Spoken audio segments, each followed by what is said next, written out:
Hi hello welcome back to new log and new recipe guys ಇವತ್ತು ನಾವು ಹಾಗಲಕಾಯಿ chips ಮಾಡ್ತಾಯಿದ್ದೀವಿ. ಆದರೆ ಚಿಪ್ಸ್ ಅಂತಲೂ ಆಗಲ್ಲ, ಅಷ್ಟೊಂದು ಗರಿ ಏನಿರಲ್ಲ, ನಾರ್ಮಲಾಗಿ ಇರುತ್ತೆ.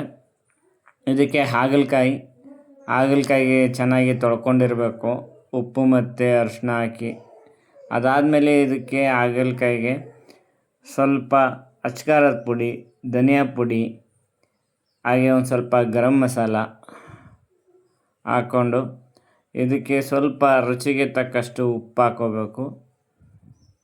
ಉಪ್ಪು ನೋಡ್ಕೊಂಡು ಹಾಕ್ಕೊಳ್ಳಿ, ತುಂಬ ಉಪ್ಪಾದರೆ ತಿನ್ನೋಕ್ಕಾಗಲ್ಲ.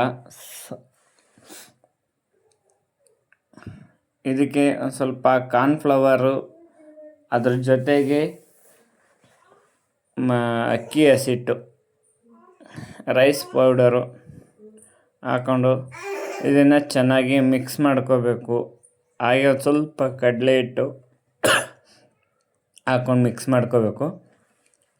ಇದನ್ನು ಜಾಸ್ತಿ ತೆಳು ಮಾಡೋಂಗಿಲ್ಲ, ಅದಕ್ಕೆ ಒಂದು ಸ್ವಲ್ಪ ಶುಂಠಿ ಬೆಳ್ಳುಳ್ಳಿ ಪೇಸ್ಟು. ಇದನ್ನು ಜಾಸ್ತಿ ತೆಳು ಮಾಡೋಂಗಿಲ್ಲ, ಸ್ವಲ್ಪ ನೀರು ಹಾಕ್ಕೊಂಡು ಕಲಿಸ್ಕೋಬೇಕು.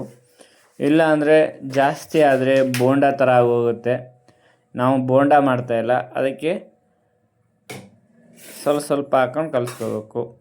ಹಾಗೆ ಕಾದಿರೋ ಎಣ್ಣೆಗೆ ಒಂದೊಂದೇ ಬಿಟ್ಕೊಂಡು ಚೆನ್ನಾಗಿ ಇದನ್ನು ಒಂದು 10 ನಿಮಿಷ ಚೆನ್ನಾಗಿ ಬೇಯಿಸ್ಕೋಬೇಕು, ಗರುಮನ್ನ ಥರ.